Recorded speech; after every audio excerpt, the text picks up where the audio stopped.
The Book of Jasher, chapter 8.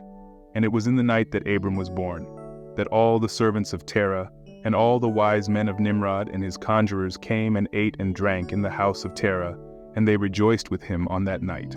And when all the wise men and conjurers went out from the house of Terah, they lifted up their eyes toward heaven that night, to look at the stars.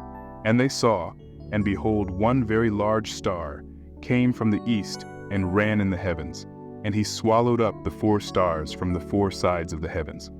And all the wise men of the king and his conjurers were astonished at the sight, and the sages understood this matter, and they knew its import. And they said to each other, "This only betokens the child that has been born to Terah this night, who will grow up and be fruitful, and multiply, and possess all the earth, he and his children forever, and he and his seed will slay great kings, and inherit their lands." And the wise men and conjurers went home that night, and in the morning all these wise men and conjurers rose up early, and assembled in an appointed house. And they spoke and said to each other, "Behold, the sight that we saw last night is hidden from the king.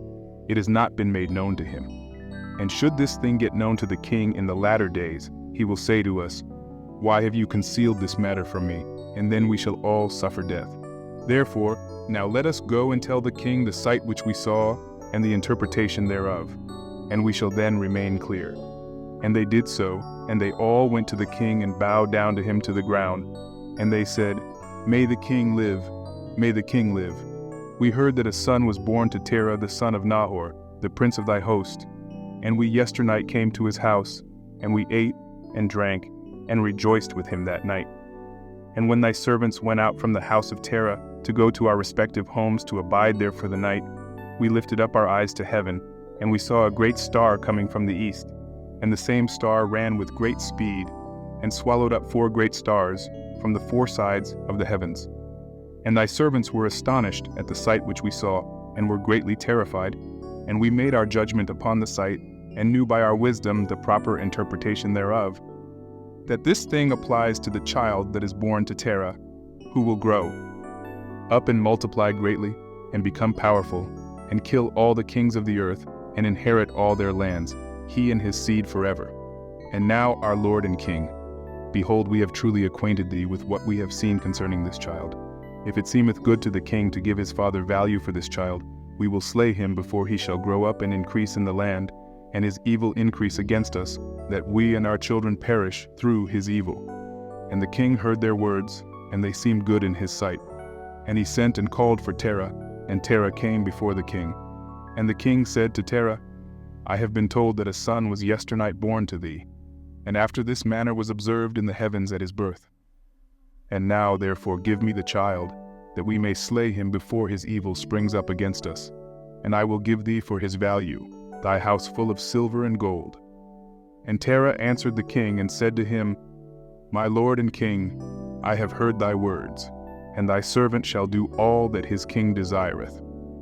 But my lord and king, I will tell thee what happened to me yesternight, that I may see what advice the king will give his servant, and then I will answer the king upon what he has just spoken." And the king said, "Speak." And Terah said to the king, "Aon, son of Mored, came to me yesternight, saying, 'Give unto me the great and beautiful horse that the king gave thee, and I will give thee silver and gold, and straw and provender for its value.'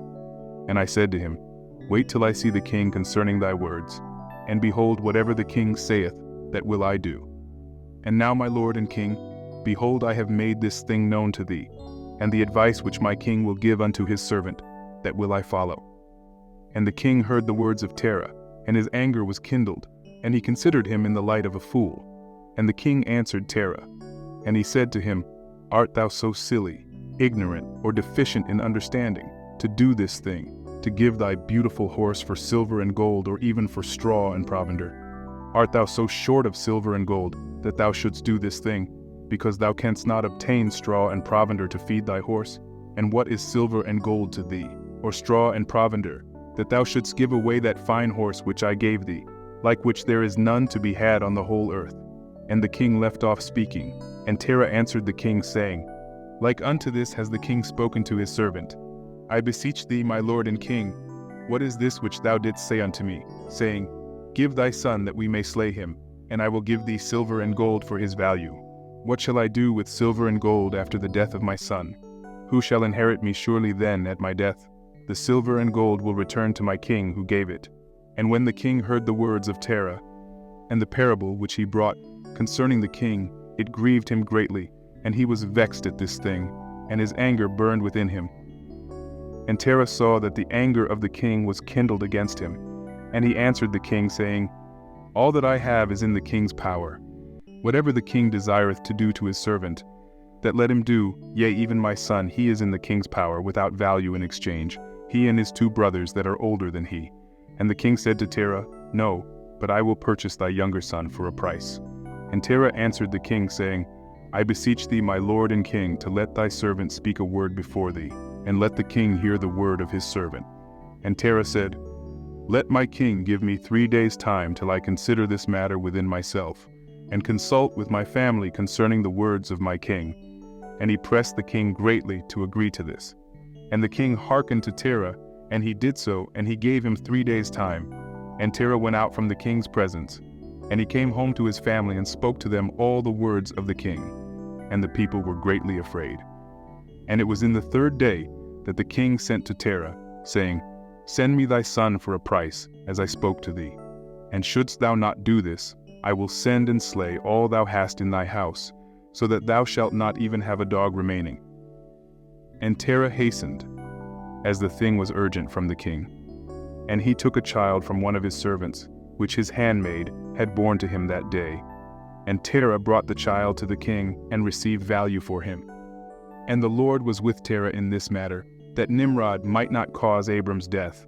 And the king took the child from Terah, and with all his might dashed his head to the ground, for he thought it had been Abram. And this was concealed from him from that day, and it was forgotten by the king, as it was the will of providence not to suffer Abram's death. And Terah took Abram his son secretly, together with his mother and nurse, and he concealed them in a cave. And he brought them their provisions monthly. And the Lord was with Abram in the cave, and he grew up. And Abram was in the cave 10 years.